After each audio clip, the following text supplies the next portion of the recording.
Јас ќе кажам мое чувство во процесот, кој што не мора да значи дека е наша државна позиција по однос на тоа прашање, дека поголеми проблеми создаде преточувањето на идеите во текст, бидејќи не секогаш текстот се чита подеднакво од сите страни и правните последици кои што потоа произлегуваат од вордингот на документот кој што треба да се потпише. И затоа ова чувство во јавноста дека наеднаш имаме добри можности за завршување и наеднаш чувство дека нешто работата не оди, а тоа е токму поради овој факт што до сега се разговараше за принципи, до сега се разговараше за тоа како треба да изгледа договорот, меѓутоа кога влегувате во преточување на идеите и на принципите во конкретни легално обврзувачки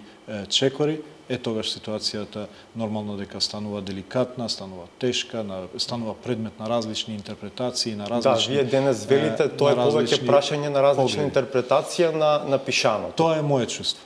Тоа е мое чувство и затоа сметам дека има простор да бидам оптимист.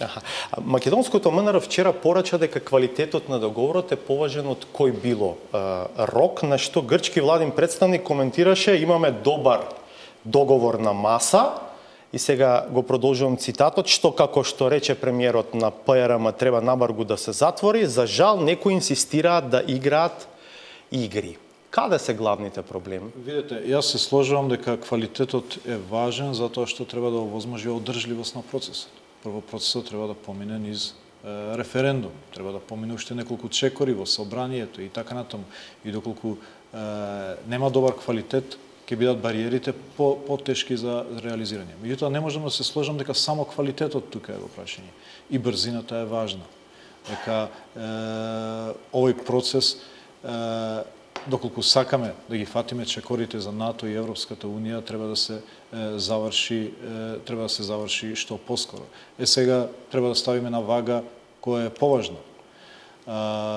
Така да оставам да не се дефинира кој е поважно, и брзината има свое значење овде, и меѓутоа и квалитетот. Сметам дека паралелно може да се работи на двата момента, и во брз рок, и да се работи на квалитетот на текстот. Сметам дека има простор, сметам тоа што е важно е дека волјата за завршување на процесот успешно во двете страни останува непроменета. Треба да се продолжи со меѓусебната доверба, фокусот во овие најтешки делови од процесот, и јас го гледам тој простор.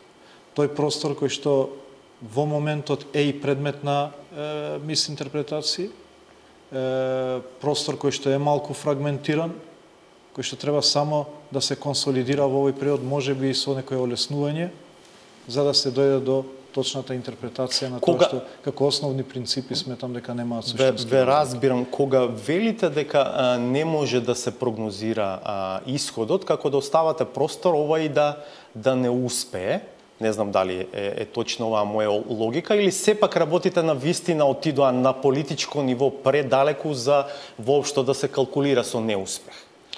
Видете, јас цело време додека разговаравме за принципите на договорот, сметав дека сме стигнале на иреверзибилна точка на процесот. Дека не може веќе да се врати на почетна точка на преговарање, и тоа ќе има страшни последици за сите. И за Грција, и за Република Македонија, и за регионот, и за самиот процес. Јас повеќе сметам дека може да потврлиме во делот на постигнување на целите од потпишување на договорот. А тоа е поканата за НАТО и за започнување на преговори. А не неуспех во смисла дека ги прекинуваме преговорите, нема решение, продолжуваме секој на свој пат. Значи, тука е разликата за неуспешен исход. Дали ќе биде навремена или ќе биде откако ќе поминат роковите.